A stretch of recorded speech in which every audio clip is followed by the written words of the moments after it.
Magandang araw po sa inyong lahat. Ako po si Ginang Ambassador Laura Q. Del Rosario, Presidente po ng Miriam College. Sa ngalan ho ng Miriam College, binabati namin kayong lahat, kayong mga guro sa Quezon City, ng isang magandang araw. At kami po ay sumasanib sa inyo para alalahanin ang World Mental Health Day. Sa liderato po ng ating mayor na si Joy Belmonte, kami po ay sumasama para bigyan namin ng kahalagahan ang mental wellness, lalo na po sa mga guro.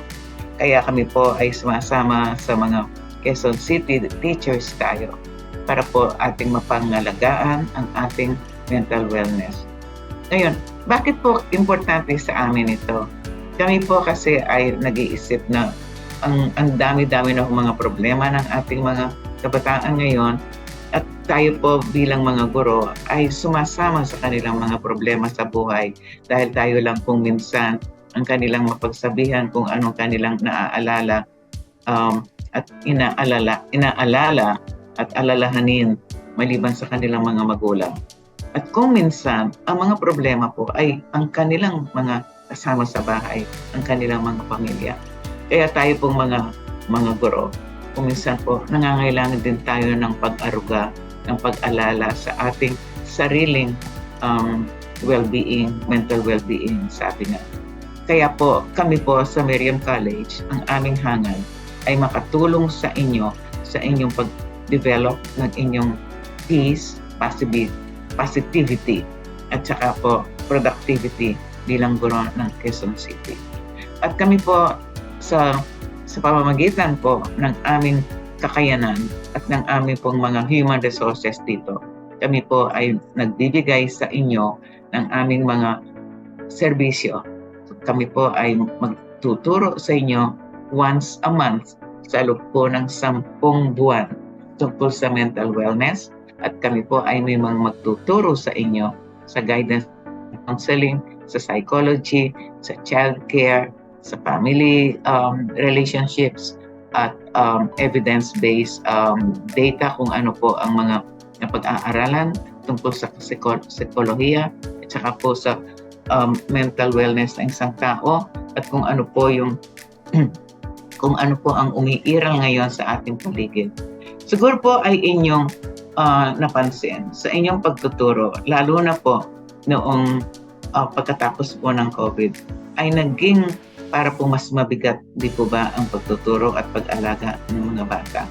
Kami po ay nakakarinig ng mga balita na mas marami po ngayong mga bata, lalo na po sa public schools, na nag-iisip po ng magpakamatay o kaya saktan ang kanilang sarili. Hindi lang po dito sa Quezon City at hindi lang po sa city areas, kundi rin po sa probinsya.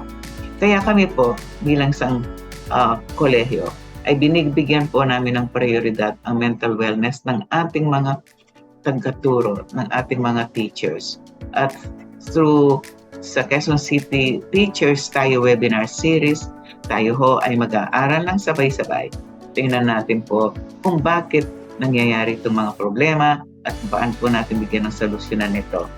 At kung maaari po, sa araw po ay kayo ay sumama sa amin buwan-buwan at magkaroon tayo ng interactive, effective learning and mental health sessions. At lahat po ng ating mga topics dito ay medyo sensitive.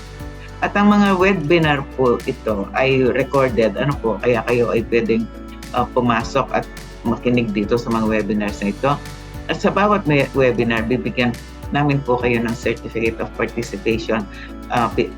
Pipirmahan po ng Quezon City Mayor at po ng aming kolehiyo, at bibigyan din namin po kayo ng Certificate of Completion kung ito pong 10 webinars ay inyong nagawa at nakumpleto. Ang dami meron po kayong matatanggap ng isang memo galing sa Quezon City Schools Division Office para po bigyan kayo ng paalaala at po ng anunsyo kung kailan po ito gagawin at anong oras, Pero ito po ay mag-uumpisa sa Nobyembre hanggang Agosto 2024. So remember, from November 23 hanggang August 2024, para hubang halos isang school year po ito. at sana po ay meron kayong matutunan sa aming magbahagi sa inyo at kami po ay bumabati ulit sa ngalan po ng aming administrasyon, ng aming po mga guro, ng taga Quezon City din dahil po kami nasa Quezon City sa Katipunan at sana po kami ay makasama ninyo sa loob ng 10 buwan. Marami pong salamat at magandang araw ulit po sa inyo.